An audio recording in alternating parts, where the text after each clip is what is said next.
Alam mo bang sa Old Testament pa lang ay pwede mo nang malaman yung mga mangyayari kay Jesus Christ? In one house shall it be eaten. Thou shalt not carry forth aught of the flesh abroad out of the house, neither shall ye break a bone thereof. Ito po ay isang ordinansa sa Passover Lamb na ito po ay dapat kakainin sa loob lamang ng bahay at hindi gagawin sa labas. At merong specific na binanggit dito sa verse na ating binasa na dapat doon sa lamb ay wala pong mababaling buto. At kung babasahin lang natin ng normal yung passage na ito, na tila ba normal lang na inutos ng Diyos ang mga bagay na yan.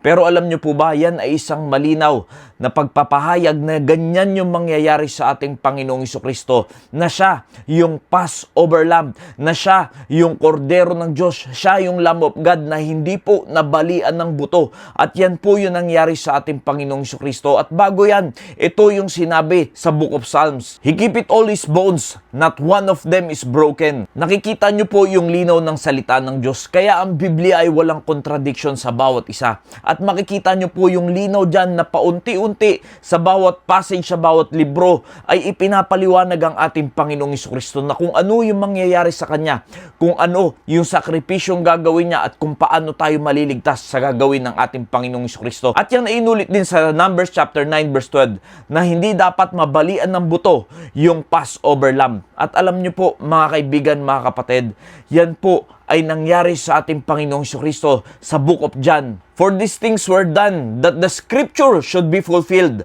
A bone of him shall not be broken. Alam nyo po, ganito kahalaga yung salita ng Diyos. Kung wala ang salita ng Diyos, hindi natin alam kung paano maliligtas.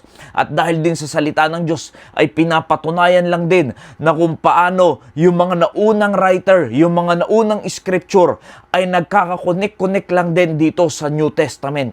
At lahat po yan, ay sentro niyan ay ang ating Panginoong Jesucristo. Kung paano maliligtas ang sangkatauhan dahil sa kasalanan. At yan po yung fulfillment doon sa ating binabasang scripture na wala ni isang buto ang mababali. At yan yung ordinansa doon sa Passover Lamb, doon sa binasa natin sa Exodus at nasa Numbers at nasa Psalms. At yan po ay fulfillment sa ating Panginoong Jesucristo. Yes, nahirapan siya.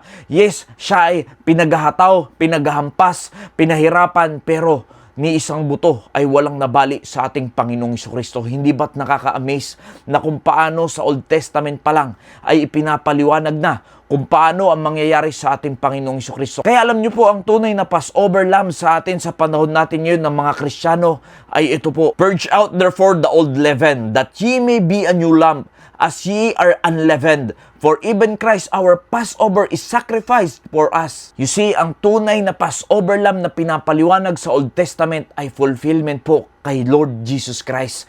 At yan po ang tunay na sakripisyo, ang kanyang dugo, ang kanyang buto na hindi nabali, na pinatunayan ng Biblia na siya ang magliligtas sa sangkatauhan. Hindi ba't nakaka-amaze kung paanong inilatag at iniredy na ng lahat ng ating Diyos yung mga mangyayari at kaganapan sa ating Panginoong Jesucristo, kung paano tayo maliligtas. At lahat na nangyari sa ating Panginoong Jesucristo ay connected po yan sa Old Testament. Kaya alam nyo, pagka binabasa natin ng Biblia ay tila ba parang normal lang. Pero yan pala, yung mga kaganapan na mangyayari sa ating Panginoong Jesucristo nung sinusulat pa lamang yan at nangyari na 2,000 years ago.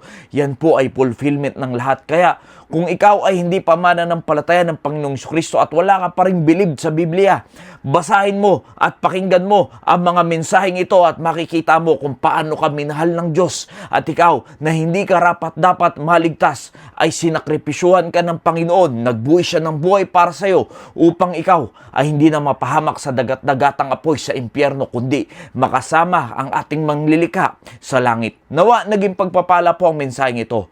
Maraming salamat po and God bless you all.